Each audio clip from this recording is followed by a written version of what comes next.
For the latest information regarding the COVID-19 pandemic in Cupertino, please visit cupertino.org/coronavirus. Good afternoon, everybody. It has been said that if you have your health, you have a million dreams. If you don't have your health, you have but one. And that's why today I want to talk about one of the most impactful things you can do to protect yourself, protect your health and the health of others, and more broadly, the community and our state. And that's the importance, the imperative of doing what we can to practice what we have been preaching, and that is putting on a face covering, wearing a face mask. Countries that have worn masks, that have had universal mask policies in place at the beginning of this pandemic, have seen a substantial reduction and mitigation of the spread of COVID-19 and this virus. States that have also mandated requirements, in cities and counties, large and small, have also seen slower spread in comparison to other states that have not adopted, or other counties and communities that have not adopted these standards. The evidence is simply overwhelming. Masks keep Californians healthy.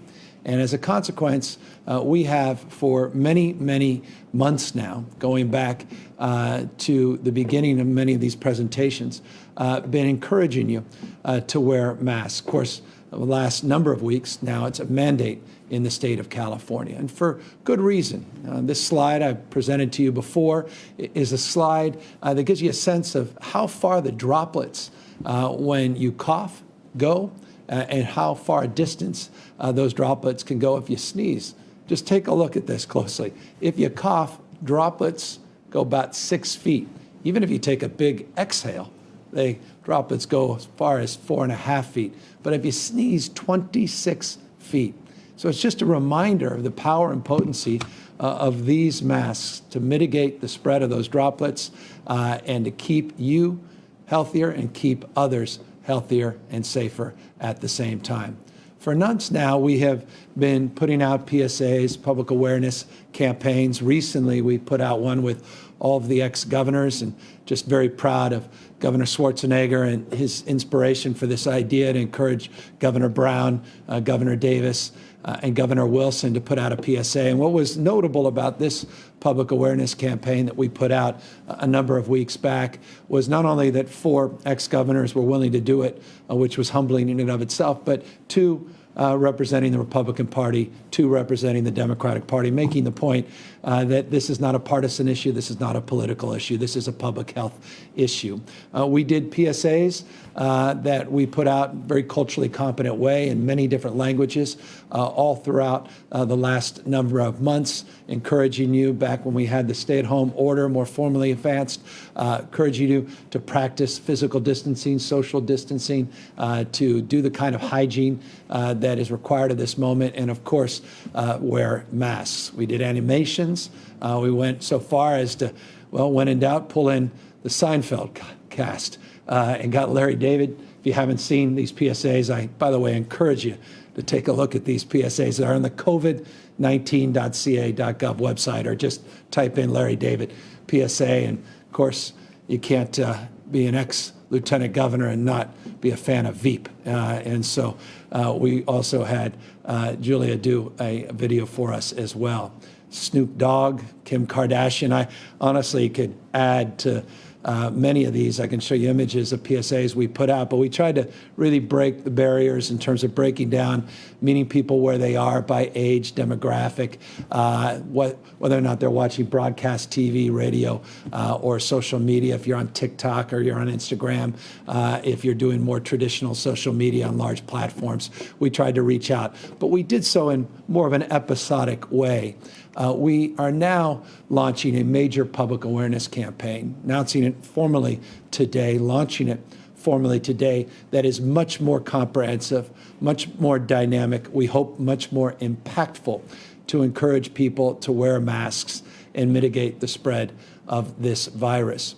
We've already received, and I couldn't be more proud to have received $10.75 million in this campaign, 27 million additional in in-kind contributions to begin and to launch this campaign.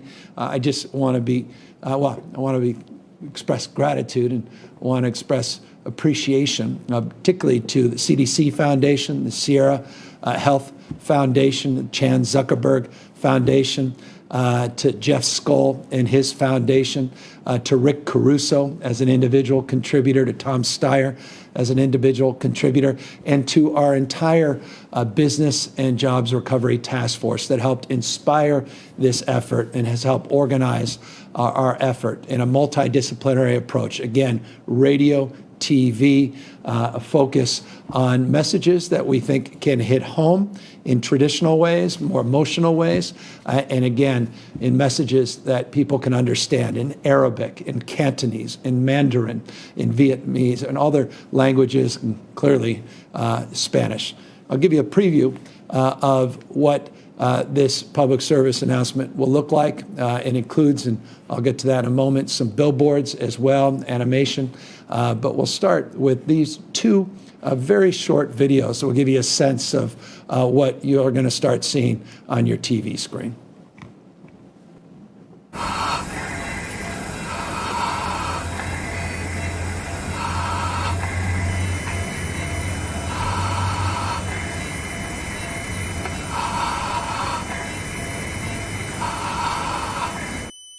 Con el sudor en la frente y las sonrisas escondidas, los lentes empañados y las miradas dedicadas, un pedacito de tela demuestra que los demás te importan. Por favor, usa mascarilla. Cumplamos con nuestra parte para reducir la propagación. So those are two messages. One that we believe is particularly impactful as it relates to the true health consequences of being neglectful of your health and the health of others. And of course, one that truly represents the diversity of our state, providing a message in Spanish, as is absolutely appropriate in the state of California. It gives you a sense of what you'll start seeing out there. Accordingly, we have now over 400 billboard sites that we are putting up that you see here on the screen, wearing a mask, slow the spread, trying to make this as simplistic as we can, but as pointed as we can, as a reminder of the significance we place on what we refer to as a non-pharmaceutical intervention that is the most impactful outside of staying at home, outside of practicing the physical distancing. Wearing a mask is foundational. And again, it's mandatory here in the state of California. So that's what we're launching. I want to again thank all our partners for inspiring this, for writing the checks and getting the in-kind contributions. We hope to grow this campaign. We hope to make it even more comprehensive. But as I said, you'll be seeing the fruits of this effort tonight, this afternoon. These billboards are coming up and the PSAs are going out. And of course, over the next few days, in particular around 4th of July holiday weekend. We want to get this done before the 4th of July holiday weekend and then well beyond until we mitigate the spread of this disease. I want to just update you on some of the actions we took yesterday and just acknowledge and thank our local partners. I talked yesterday in very positive and optimistic terms about the counties that we were working with, the 19 counties in the state of California that we have targeted in terms of support that are on what we refer to lazily as a watch list, but a monitoring list more formally. This group, this cohort of local actions that you see represented in this slide just represents leadership at the local level and partnership. Folks in Glenn County, Sacramento County, San Joaquin, Stanislaus, Fresno, Santa Barbara, San Bernardino, Riverside. We expect actions to be taken today and yesterday. LA led Kings County, Ventura, Solano, and we talked about Imperial County and how they moved. Their credit in partnership, the spirit of partnership, to meet this moment and do more so that we can all do better in mitigating the transmission, the spread of this disease. So that represents the vast majority of the 19 counties. We're working with the other counties, and we made this clear, again, in the spirit of partnership, that we don't want to do things to you, but with you. But we reserve the right to move forward with this mandate if we don't see action at the local level demonstrably. Just in 24 hours, you've seen local level action along the lines of what we were hoping for, and we expect all 19 to come into compliance. And again, if not, that hand will be forced in the spirit that requires this moment. And again, we're confident we're going to see progress. By the way, I want to also just acknowledge the incredible progress we've seen as it relates to Orange County's move and the work local beaches and Huntington Beach and some other beach communities. To their credit, their local elected officials, local health officers are moving forward with their own local decisions that go beyond just closing parking lots to help decompress their beaches over the 4th of July weekend. We want to applaud that, want to acknowledge that, and also just thank, again, the leadership in LA and Ventura County that really led with that local framework, looking again specifically into this holiday weekend with the kind of concern that many of us have about people gathering, mixing outside of their household, not practicing physical distancing, not wearing face masks, and the prospect that in a week or 2 to 3 weeks, we'll see those numbers spike yet again. Want to just encourage people, as always, to do the right thing, and we expect the vast majority. It's demonstrable on the basis of the actions you've seen from those counties on that previous slide. But we want to encourage as individuals and business leaders to do the right thing. Yesterday, I announced that we were going to send out notifications from our what we call Occupational Safety and Health Board, OSHA, as it's commonly referred to. We put out over 350,000 letters that we've sent out yesterday, specifically laying out expectations in terms of good business behaviors to protect not only customers, but to protect workers in those businesses. We also put out other public health information and mandates that we also will follow up through this enforcement action that we highlighted yesterday. 6 regions of the state, teams of anywhere from 7 state agencies to as many as 10 state agencies that will be going out in the spirit of collaboration, spirit of education, spirit of cooperation, and not a punitive frame first, but an encouragement frame first to help enforce all of these efforts, again, because the seriousness of we take right related to the recent spread and increase in cases of COVID-19. Let's talk about that increase in spread. In the last 24-hour reporting period, we saw 4,056 cases that were identified as positive to begin the month of July.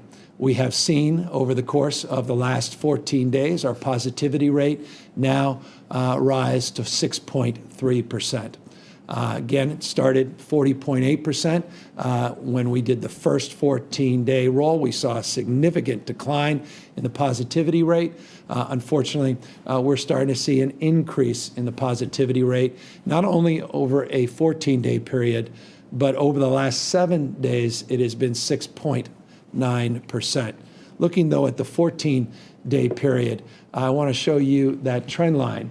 This is why we have the mask mandate. This is why we're doing the PSAs. This is why we're encouraging you to take individual responsibility, more social responsibility to protect your family, your friends, and the broader community. But the slide you see represented here, that increase in that orange line represents a 37% increase in the positivity rate just over a 2-week period. Again, now over a 14-day period, 6.3%. The number of hospitalizations, I've said this on many occasions, I'll repeat it again today. Hospitalizations, as you see positivity rates go up, total number of cases that are identified as positive, we're going to see a trend line of increase in hospitalization as a lagging indicator. We've now had a 56% increase in hospitalizations over the 2-week reporting period. 56%, just over a 2-week reporting period. Again, reinforcing the importance of these local actions and reinforcing the importance of your personal responsibility, your actions on behalf of yourself, your families over the course of this holiday weekend. Total number of hospitalizations represents 5,355 patients in a hospital system that has capacity for 73,867. So again, that represents about 7% of the total population of our current hospital system beds. The total number of patients admitted overall is 46,035. That's represented in that 62% number. This, again, is a slide, if you've been watching, tuning in, you're very familiar with. But that COVID patient population still represents about 7%, 6-7%. It's been rather consistent over the course of the last number of days, moving to last week. ICUs are up some 49% in the last 2 weeks. You can see, not surprisingly, as you see trend line increase on positivity rates, trend line increases on hospital rates, invariably we'll see trend lines increasing on ICU admissions. The ICU admissions represent on this pie chart, you'll see that subset of the 10,788 total ICU beds, 1,676 are filled with ICU COVID positive patients. We still have capacity in our ICU system. Again, this is capacity in the aggregate. And I'll remind everybody, none of us live in the aggregate. We live in communities large and small, different hospital resources, different capacity resources. But this, in the aggregate, represents our total capacity, including the total number of ventilators in the state, still in excess of 11,400 plus ventilators that we have within the hospital system and in our cache here at the Office of Emergency Service, what we refer to as EMSA. As it relates to this 4th of July weekend, again, we have the mandatory closures as it relates to certain activities within sectors, within businesses. Indoor activities is where we're trying to push outdoors. Indoor dining, we want to push outdoor dining. I want to get as many of those activities where you're mixing or could come into contact with people you haven't been with in your household, and you may come into contact and mix with them, increasing the likelihood of the spread of this virus. We're trying to mitigate that. And this 4th of July weekend is one of the most social weekends in our lives. This is perhaps my last formal opportunity as we move into that weekend. Many of you will move in tomorrow on Friday, not just formally over Saturday and Sunday. I want to remind you that many cities have already canceled their fireworks shows. Many cities have already adopted their own local guidelines saying we'll continue to do our fireworks, but we encourage you to stay in your cars or stay home and just enjoy them from afar. Again, in those 19 counties that we are working very closely with, we want to see those fireworks shows diminished or eliminated. Accordingly, we want to remind you that we don't want to see you, a bunch of strangers, without being physically distanced and without wearing face coverings over the weekend to the extent you can. That's why we say avoid crowds and avoid going to large parades outside of your household. Again, this is common sense, and I don't mean to be patronizing or paternalistic about all of this. I'm just working with local health officials, dealing with the data, the science, trying to mitigate, as we were so successful mitigating the spread of this disease by tempering that growth of the curve in the beginning. We need to do that again. We will do that again. And it's really going to be up to each and every one of you to see how quickly we can do that. And that's why this weekend is so important. We put out more formal 4th of July weekend guidelines that are up on the COVID19.ca.gov website, but encourage you to follow them, take seriously this weekend, take seriously this moment that we're living in, a moment. It's not permanent, a moment that we'll get through together, but we have to continue to fight this disease, do more and do better. Accordingly, no important way you can do that than wearing a mask, wearing a face covering. And I want to just encourage all of you in the spirit that brings us this PSA, that brings this new media campaign to the forefront, to do what you can to protect yourself, to to protect others and send a message that recognizes that we're not out of this pandemic. We're still in the first wave, and we have a lot of work to do to mitigate the spread, to make sure that our hospital system is ready to receive people outside of an emergency for a COVID-related cause, to make sure our ICUs accordingly are free from COVID patients. In order to do that, there's nothing more important, impactful, and no greater imperative than wearing a face covering when you're out of your home, you're out and about in the community. So again, wishing all of you a happy 4th of July weekend with all of these criteria and conditions and modifications in mind. And as always, we are here to answer any questions.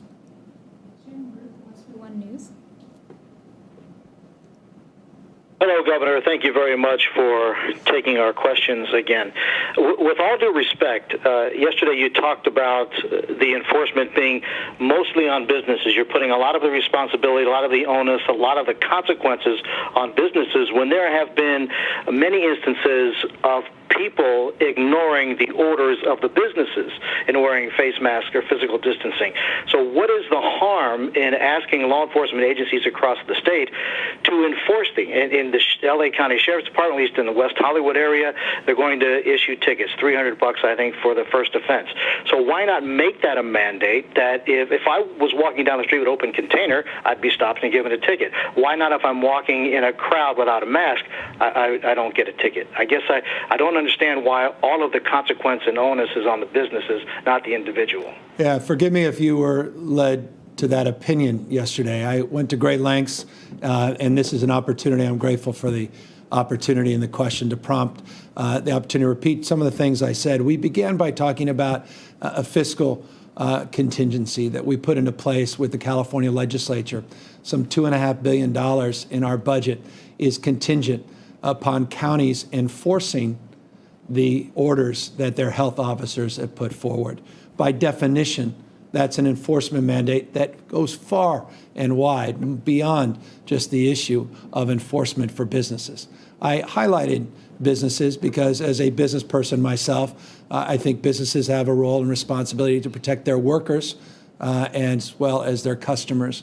And that's why we have the frame of engagement, not a punitive frame, but a frame of education and engagement to work through conditions. We've got these teams in 6 different regions in the state. They're targeting enforcement based upon abuse. Again, not to try to be punitive, but people have turned their back or been particularly more problematic in the past. By definition, the contingency on the $2.5 billion related to health officers and mandates transcends, again, just the business sector. And that includes masks. It includes a cross-section of roles and responsibilities. So we look at regulatory, we look at codes, we look at encouragement, we look at education. That's the purpose of today's presentation, is an education campaign. And we look to local elected officials, local county officials, local sheriffs, local police officers, and the like to do justice. But as you know, a lot of local enforcement is also targeted for people walking, for example, your example, walking with alcohol as they shouldn't be, or people that are abusing, not using the intersection or jaywalking. You tend to educate first, and if you're not successful and you still have problems, then you enforce more formally. You could put out warning citations, you could put out education material, and eventually, if you're not seeing behavioral change, you're absolutely right, then we think citations are warranted where there's abuse. So thank you for the opportunity to reinforce what I said yesterday and to clarify any ambiguity of concerns reflected in your question. Alex Michelson, Fox 11. Thank you, Governor. That stat of ICU use is very concerning. I'm wondering if there will be any difference in the state's approach to maybe dealing with protesters or large groups of people that are out on the street. And also, you talk about family barbecues and the concern about people gathering. Is there anything you can do as a state to discourage that or regulate that in any way, or is that sort of just up to everybody to do on their own? Yeah, it's look, all of this, there are laws on the books that if we tried to enforce at scale, we never could, that transcend and predate COVID-19. If 40 million people want to turn their back on civil society and abuse the rules, and laws, and regulations on a consistent basis at scale, then society begins to erode. Accordingly, the health of a community begins to be diminished. And so, look, we have a health crisis in this nation. We are not out of this crisis. We're still in the first wave of this crisis. It requires some level of personal responsibility. And so what we're doing is educating people, we're encouraging people. We're not just doing it at a press conference at noon with one individual, a governor. We're trying to do that, and you saw some of the material we put out in a very culturally competent way with trusted messengers, with celebrities. We're trying to reach a younger cohort, not just an older cohort, more traditional broadcasts, at the same time going on to TikTok and going on to some of these social media platforms, getting some well-known celebrities, influencers to do the same, to encourage people to do the right thing. And that's what I'm asking, encouraging people to use their common sense to protect themselves. If for nothing else, consider yourself. But if you don't consider yourself, you feel like you're immune from prospects of having any health risks, consider others. Consider that video we put out of that person was holding on for her dear life. That could be your mother, could be your grandmother, could be someone you deeply love. It also could be a stranger that you walked by in passing where you were asymptomatic or pre-symptomatic and you didn't experience any ill or you didn't feel any experience of any symptoms of feeling ill, and you may have spread that disease to someone and never known that 3 weeks later that person may be on an ICU. No one wants to do that. And so again, I'm just encouraging. At the same time, we're stepping up. We've been clear, based on the previous question, we're stepping up our enforcement, not just to businesses, but across the spectrum, and encouraging people to do more and do better. Look, as it relates to the ICUs, you're absolutely right. ICUs are a point of real concern. It goes back to the ventilator questions. It goes back to our capacity well beyond just COVID-19 to deal with the needs of people in acute medical conditions. And so that's a number we have closely monitored. 49% increase in the last 2 weeks. 73 human beings lost their lives in the last 24 hours because of this disease. 110 lost their lives. And the reporting period that I provided you yesterday, don't think for a second we're out of the woods. As Dr. Galley reminds me, we're on the second or third inning of this 9-inning game. By no stretch are we out of the woods, but we can influence, we can mitigate the spread. We can, again, bend this curve. We can lower the ICU rates. We can lower the hospitalization rates. We can lower the positivity rates. We, collectively. Society becomes how we behave.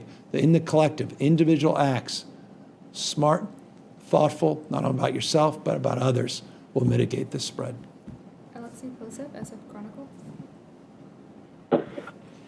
Hi, Governor. I wanted to ask about how the new restrictions that you announced yesterday change the reopening strategy going forward.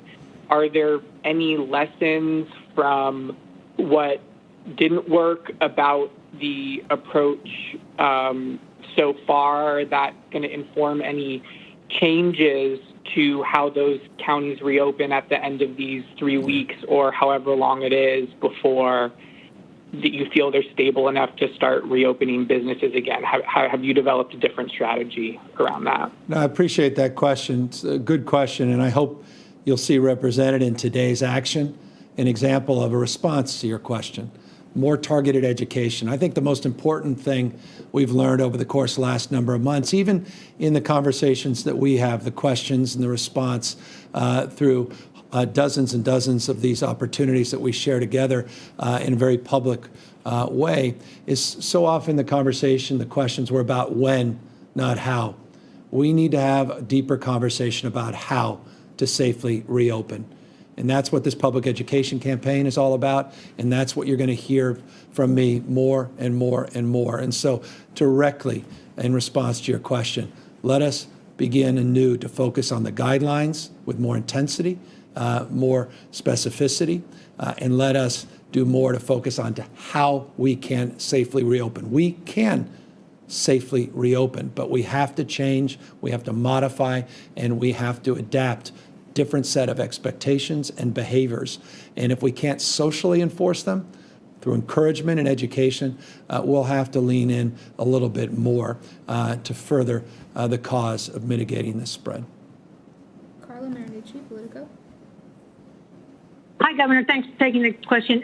Given the alarming numbers that you just reported, what do you say to critics who suggest that, PSAs may be great, but it's time for your office to get tougher on enforcement? I know you've been asked this, but there are people that are saying, why aren't you just imposing fines on those who don't abide by the statewide mask mandate? When you've got cities doing it, why aren't you going there? And then there's local officials planning events in Fresno County. They say the Fresno Fair is going on despite the fact they're expecting 600,000 people to show up there, possibly just a fall surge occurs again. Are you going to take action against that and take some kind of measure to stop those kind of events? Enforce, basically. What's your answer? Thank you, Carla, for the question. It's an opportunity again to reinforce response I had to a few questions prior. Opportunity to reinforce what we said yesterday, and thank you for that opportunity as well to reinforce what we were previewing over the course of a number of weeks. Here is the substantive answer to your question. We have made contingent $2.5 billion of resources, what we refer to as CARES Act dollars and realignment dollars, to counties that are unwilling to enforce their local health officers' mandates. We have conditioned those dollars on a set of expectation that we will have more robust funding. Unfortunately, I couldn't do that on my own. I couldn't just sign an executive order to make contingent contributions to counties. I needed the consent and concurrence from the California legislature. Let me thank the California legislature. I was able to sign a budget just on Monday that afforded us the opportunity with the language in what we refer to as the trailer bill that allows contingent expectation of performance under the health ordinances that substantively goes to your question of enforcing the health ordinance and the mandates that we are providing. I yesterday announced that we have now sent out teams. These teams are teams that systemically are going to integrate in very, very prescriptive ways organizations and entities that are well known, like the Alcohol Beverage Control, with organizations that are less well known, like the BBC, not the ABC, which is the Board of Barbers and Cosmetologists, working with CHP, working with the Department of Labor, working with different state agencies, Consumer Affairs, and others in a cross-sectoral strategy to target in 6 regions in the state of California the enforcement. The state of California, and you know this well, state of California jurisdictionally is constructed not top-down but bottom-up. State of California has over 1,000 school districts, independently elected school boards. It has enforcement mechanisms that exist and reside even within the school system. Many of those school boards have hired their own police departments, which is a point of consternation, critique, and concern. Many of the enforcement mechanisms that reside within cities, reside within city councils, reside directly with city administrators and mayors. At county level, county boards of supervisors fund primarily the county sheriffs. All of these jurisdictions have a role and responsibility to play on the enforcement. If we don't see those roles being advanced, if we don't see the level of enforcement that I can hear in your voice, you're encouraging, or you have described based upon those who have inquired to you, that's precisely why we put up $2.5 billion of contingent money. It's precisely why we have these teams already assembled in 6 key regions in this state. It's precisely why we'll continue, because we have been enforcing at the Alcohol Beverage Control. We have been enforcing for months at BBC. We'll continue to build on that enforcement frame. And it's exactly why I began, forgive me for belaboring this, it's exactly why I began with that slide showing counties, including Fresno, that presumably is acting today based upon the input that they provided us this morning to advance the spirit and the letter of the mandate that we announced yesterday. That should also mitigate the concern that you referenced about their particular activities. Brandon Pho, Voice of the Sea. Hi, Governor. Thank you for taking my questions. I'm calling down here from Orange County and just wanted to know what will be done about Orange County's past disregard for enforcing mask orders, stuff that the sheriff has said about taking a more educational approach when we're going into the 4th of July weekend. And whether or not you think that that fiscal contingency strategy will be enough for a county like ours that has shown such disregard for it. Well, I certainly hope and expect it will. I had a really robust conversation with organization that you know well, others may not, called CSAC. It's basically the organization representing 58 counties in the state of California. They have an outstanding leader, Graham, who and a wonderful president of their organization, Supervisor Bartlett from Orange County. She was magnificent in the phone call yesterday in terms of her understanding of this moment, her desire to meet it, her representative responsibility as a supervisor, working through CSAC as the current president of CSAC and its director, Graham, to make sure that we are working together and that we're eye to eye in terms of how the contingency plan may work. She expressed, understandably, concern at a lot of counties by the magnitude of the money, because $2.5 billion is a significant amount of money for counties that are struggling right now, particularly with related costs associated with COVID-19 and revenue declines as a consequence of COVID-19. So we have their attention, I assure you. And let me just say, not only is it demonstrable in that conversation we had yesterday, but it's also, I think, demonstrable in Orange County today that looks as if they are moving. It's interesting. We were in the midst of a dispute a bit around our respective jurisdictions and my authority as governor to impose a mandate to mitigate some of the crowds on the beaches in Orange County. There was a lot of pushback, as you know well, coming from the county. Now, Huntington Beach and Newport and Laguna and others and folks in the county are moving forward on their own, and I'm very grateful for that. So I think it's an example of the fact in some ways we're turning the page. In other respects, we may not be, and so we'll continue to engage them. But I just want to thank the leadership down there, and I want to thank all the county representatives that I know are working hard to keep their community safe and are really engaging in the spirit of cooperation that is required at this moment. Phil Willen, LA Times. Hi, Governor. In your ramped up restrictions that you announced yesterday for the 19 counties, I mean, noticeably not on the list were places like churches and gyms and fitness centers, day camps, even government bodies that are still meeting in some of these really highly impacted counties. Why is that? Well, as I've stated in multiple occasions yesterday when I had the one-on-one conversations with... Noticeably not on the list were places like churches and gyms and fitness. Sorry, I had a little feedback there. I had an opportunity to talk to many of you one-on-one in interviews yesterday. That question was posed on multiple occasions. Forgive me if I may come across as repeating myself from some of you that directly asked.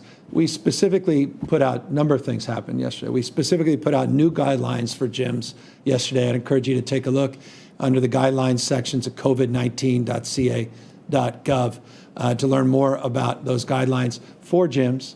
We also put out new guidelines for places of worship, which is also available on the covid19.ca.gov website. So specifically, we updated the guidelines yesterday in that space. I referenced yesterday and in those interviews that we had with many of you that as it relates to casinos in the state, we are having government-to-government conversations with sovereigns, the tribal nations that reside within the state of California, respecting their sovereignty and respecting the incredible partnership we have had over the course of many, many years, but also in the beginning of this pandemic, where they moved and worked with their county health officers, or at least with their co-partners in the counties that they operate in, to advance the stay-at-home order. And many have been models as it relates to how to effectively and safely reopen. So we're working with them as well. I made it clear yesterday, and I'll make it clear today. We have a lot of work we're doing, not only with those 19 counties, but a number of other counties that we think shortly may come on the monitoring list, as well as other sectors of our economy. And so we want to be targeted. Want to be targeted to hotspots. We want to be targeted based upon what we're hearing from health officials in counties as it relates to their concerns around spread. And we want to work as we have sectorally with industry leaders to put out guidelines and update them. And I can assure you, you'll be among the first to know as soon as we make any additional updates. We will make them public, and we'll continue to monitor the situation and be flexible in our decision making on a daily basis. This disease doesn't take weekends off, nor do we, in terms of updating our health advice and counsel. Ashley Zavala, Con 4. Hi, Governor. I know yesterday, and correct me if I'm wrong, but I think you said that CHP was involved in the strike force on enforcement with the state's guidelines. But I'm looking at CHP's permit calendar for the 4th of July, the same day. I know your administration is kind of urging everyone to not gather with people they don't know, and I'm seeing that there's a 300-person protest, 2 weddings, another demonstration, all with dozens of people, and the 300-person protest. I want to know what how you address what some might perceive as mixed messaging here. Yeah, I don't have the benefit of the details of the permits that they are looking at. Forgive me for not having that. I pride myself on having a lot of information, but not all the permits that have gone in front of the state agency. That said, I do have something perhaps more valuable, and that's Mark Gilladucci, the head of the Office of Emergency Services here, that works with the CHP hand in glove, is leading our strike force efforts, and maybe you could talk more broadly to spirit the question you just posed. Thank you, Governor. So CHP has gotten permitting requests for protest, and obviously, we have been working to try to provide the opportunity for peaceful protests to take place. CHP is evaluating those permits now to see about how that can be done safely, taking into account the governor's orders and the directives that we want for appropriate social distancing and limiting folks to coming together while still protecting people's rights to assemble for peaceful protests. So as you know, we've had the protests that went on through the course of a couple of weeks ago, and so we're trying to continually balance that with safety and security and the ability to continue to allow for people to exercise their civil rights. Thank you. Next question. Final question, Doug Sovereign, KCBS. Hi, Governor. Not to beat a badly limping horse here, but I want to get back to the enforcement question. I fear, Doug, perhaps you might. But God can you hear me, Governor? Perfectly. Okay. I've heard from a number of people who say they don't understand why they're being told you can't go see Grandpa this weekend, you can't see Uncle Joe, you can't have a barbecue with your neighbors, but then they turn on the TV and they see hundreds or thousands of people protesting. And can you explain, they see that as selective enforcement, preferential treatment given based on political persuasion. Can you explain for people why they should listen to these messages when they do see that happening and no one getting tickets, no one even being told to enforce the mask or social distancing rules? Yeah, if they care about their grandfather, their uncle, their aunt, that's why they should listen. Look, we're not going to everybody's backyard and enforcing, you know that, and they know that. We're just encouraging people to be safe, to be thoughtful about themselves and others. Just because I honestly, I maybe was unique in my household, but I don't think it was. I think it's universally taught. Just because someone else is doing it doesn't mean you should. I remember my mother, my dad saying that on probably 2,000 occasions. Just because someone else is doing it doesn't mean you should. People know what the right thing to do is. I encourage them to do the right thing. And people also understand that we have a constitution. We have the right of free speech. And we are all dealing with a moment in our nation's history that is profound and pronounced. You know that as well. And I think many of those individuals that you're referring to in that hypothetical or the literal example you're proposing also understand that. And I recognize the dichotomy and, to the extent, the dialectic between those examples. And all I can offer is this consideration. Do what you think is best, not only for you, but for the health of those you love. Look at the epidemiology. Look at the spread of this virus over the last few weeks. Look at the fact that our hospitalization rate has gone up 56% in just 2 weeks. Consider the fact that ICUs have gone up 49% in the last few weeks.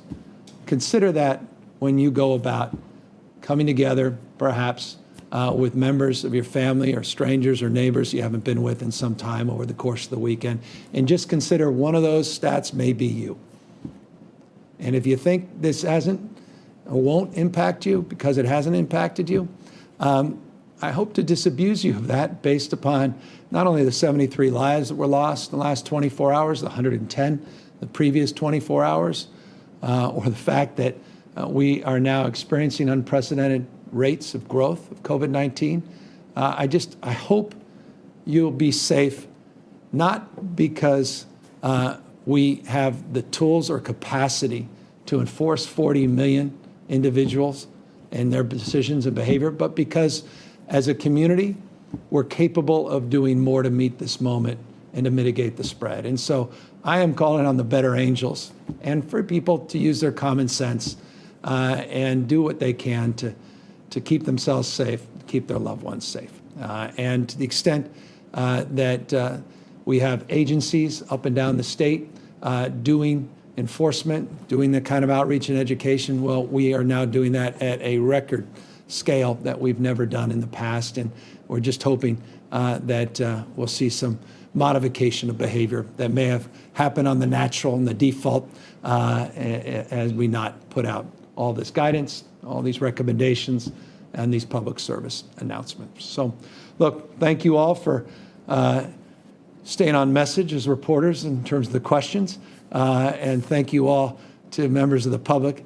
Those of you that have given me the privilege of your time, thank you for extending it yet again. I'm grateful to you, and I just encourage everybody, if I haven't said it enough, I'll say it one final time before we enter into this holiday weekend. Happy 4th of July weekend, and wear a mask. Take care, everybody.